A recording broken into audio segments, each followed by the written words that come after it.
বৈশ্বিক পলিটিক্সই তো খুব জটিল, আর পলিটিক্স আমি বুঝি না, তো এগুলো নিয়ে বলাও খুব ডিফিকাল্ট আমার জন্য। আমরা অনেক খারাপের মধ্যেও ভালো আছি, তাই না? অনেক কিছুই তো অনেক খারাপ আমরা চারপাশে দেখি। অভিনয় জীবন আর ব্যক্তি জীবনটা আলাদা হবে, সেটাই স্বাভাবিক। আমি জাস্ট ওভাবেই আমি কিছু প্রিটেন্ড করতে চাই না। আমি সব জায়গায় আসলে কাজ করেছি। আমার প্রধান কাজটাই হচ্ছে অভিনয় করা।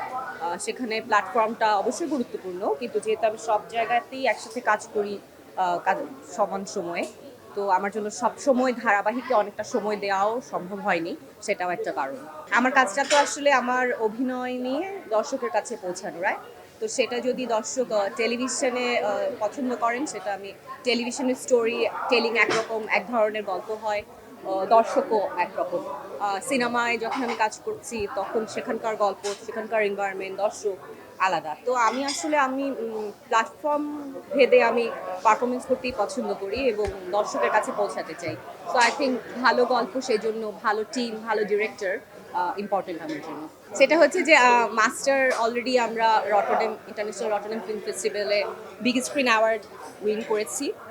মাস্টার সামনে রিলিজ দেয়া নিয়ে ডিরেক্টর রেজওয়ান শাহরিয়ার সুমিত অলরেডি ভাবছেন এবং প্রসেস চলছে। তো আপনারা জানতে পারবেন সামনে, এবং আমার মনে হয় দর্শক যারা হলে এসে দেখবেন তাদেরও ভালো লাগবে, কারণ সেখানে মানুষের গল্প আছে। মানুষ আসলে দিন শেষে তো হ্যাঁ, অনেক আমরা কি বলবো, ফ্যান্টাসি দেখতে চাই, রিয়ালিটিও দেখতে চাই, জীবনকেও নানাভাবে আসলে দেখতে চাই। তো সেই দেখার জায়গাটা সবসময় টেলিভিশন এবং সিনেমা বরাবর পড়ে গেছে এবং যাবে।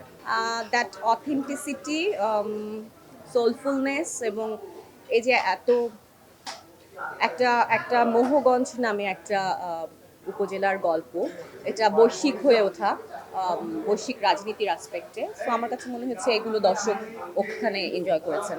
আফিয়া চরিত্রটা পুরোটা গল্পকে কানেক্ট করে। সবগুলো গল্প কম্পার্টমেন্ট ওয়াইজ আলাদা থাকে, আফিয়া চরিত্রটার কাছে এসে সবগুলো গল্প গোল হয়ে একসাথে একটা একটা কানেকশন তৈরি হতে থাকে। সো আমার কাছে মনে হচ্ছে Afia is a very very important character and main character এই সিনেমার।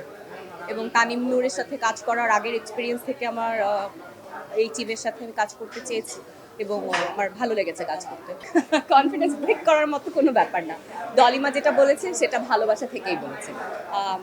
ডলিমার এই এই ভালোবাসা আমি আসলে আজকে নতুন না, আজকে হয়তো আপনারা দেখেছেন, কিন্তু আমি সেই সৌভাগ্যবান যে আমি ওনাদের অনেক ভালোবাসা পেয়েছি। ডলিমার সাথে বেশ কিছু ভালো কাজ করার আমার সুযোগ হয়েছে। আমি ওনাকে বরাবরই এভাবেই পেয়েছি, উনি আমাকে এতটাই আদর করেন। সো ওটা শব্দ ইম্পর্টেন্ট না এখানে, এখানে মানে শব্দটা উনি ওভাবে বলেন, উনি আপনারা সবাই সেটা বুঝতেও পেরেছেন। তো এটা কোনো ব্যাপার না, ভালোবাসাটাই আসল। আমার নিজের মতো থাকতে বেশি ভালো লাগে, আর চরিত্র হয়ে সামনে আসতে বেশি ভালো লাগে, কারণ আমার ক্যারেক্টার প্লে করা মানে গল্পের চরিত্র হয়ে ওঠার মধ্যে আমার আলাদা ভালো লাগা তৈরি হয়। সরাসরি মিট করতে অনেক সময় ভালো লাগেও না, but it's part of my job, my responsibility, so I am here. বৈশ্বিক পলিটিক্সই তো খুব জটিল, আর পলিটিক্স আমি বুঝি না, তো এগুলো নিয়ে বলাও খুব ডিফিকাল্ট আমার জন্য। আমি যা দেখি সহজভাবে সেটাই হয়তো বুঝি, তো এই জন্য আমি দেখছি, আমি আমি দেখতেই হবে। আমি এখানের আমার বলায় বা আমার এখানে কোনো কর্তৃত্ব নেই, আমি একজন শুধু সাধারণ নাগরিক, পেশায় শিল্পী। মানুষ যত তার চাইতো অনেক সময়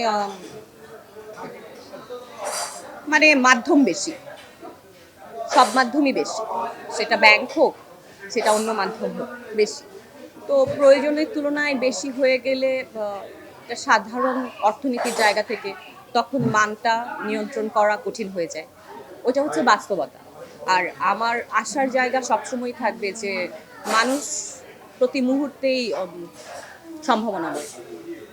কখন কে তার দারুণ পারফরমেন্সটা করে ফেলবেন পারফর্মারের জায়গা থেকে, সেটা আগে থেকে আঁচ করা খুব ডিফিকাল্ট।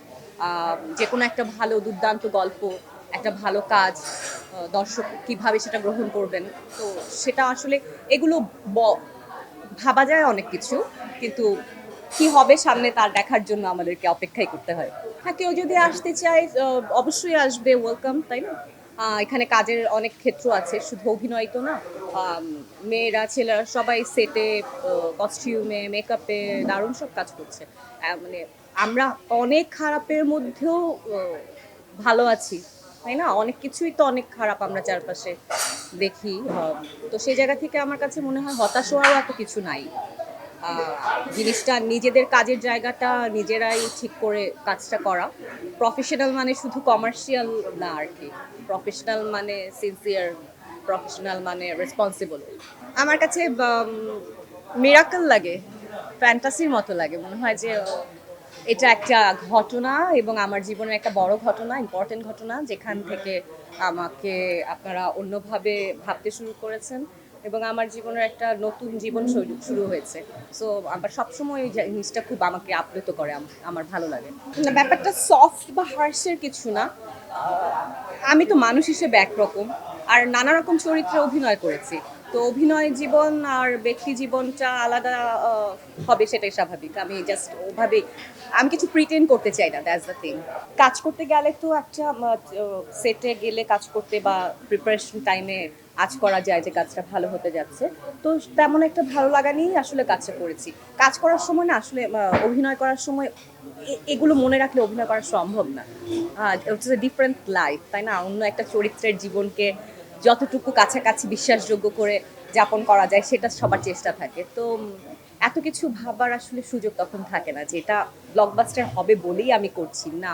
আই ফরচুনেট যে আমি একটা ব্লকবাস্টার কাজের অংশ হতে পেরেছি, দর্শকের ভালোবাসা পেয়েছি, দর্শকের প্রতি আমি সেই কৃতজ্ঞতা জানাতে চাই এবং ইন্ডাস্ট্রি অ্যান্ড টিমের প্রতি। না, কমার্শিয়াল ছবি বলতে আমরা যে কথাটা আসলে সাধারণত বলে থাকি যে একটা ফরম্যাটেড ছবি আর একটা, মানে আমরা যা দেখে এসেছি একটা সময় পর্যন্ত এবং তার চাইতে একটু আলাদা ঘরানার গল্প।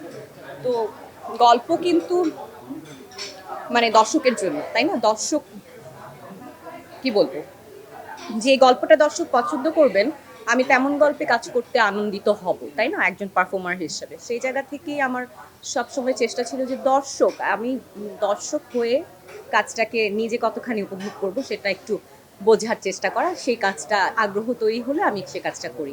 আর সবচেয়ে বড় একটা আরও কিছু অনেক ফ্যাক্টরস আছে, তার মধ্যে একটা হচ্ছে আমাদের এই যে ফরম্যাটেড যে গল্পগুলো আপনি যেগুলোকে বলছেন কমার্শিয়াল, অল কমার্শিয়াল, কমার্স ছাড়া আর্টস হবে না।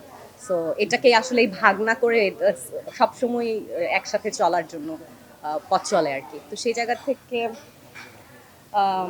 ওখানে ফিমেল চরিত্রগুলোকে খুব বেশি আলাদা করার সুযোগ হয়নি বা ওভাবে ভাবেননি। তো আমি একপরতা চরিত্রে সারা জীবন শুধু নায়িকা চরিত্রে অভিনয় করতে চাইনি। আমি নানা চরিত্রে অভিনয় করতে চেয়েছি, and I am thankful to. এক থিয়েটার সেকেন্ড ডে আর প্লে হয় না, একবারই হয়। তো সেই জায়গা থেকে ডেফিনেটলি আমি প্রচুর গল্পে কাজ করিনি, সে ধরনের গল্পে কাজ করতে চাই। এখন মানে দর্শকের দেখার দৃষ্টি চেঞ্জ হয়েছে। এখন শুধুমাত্র ফরম্যাটেড গল্পে দর্শক আটকে নেই, নানা রকম কঠিন গল্পেও দর্শক অনেক আগ্রহ প্রকাশ করছেন। আমরা এই যে সম্প্রতি সময় সিনেমা দেখেছি, তো সেই জায়গা থেকে আমি তো দারুণ দারুণ সব ডিরেক্টর, দারুণ দারুণ সব গল্পে কাজ করতে চাই দর্শকের জন্যই কেবলমাত্র।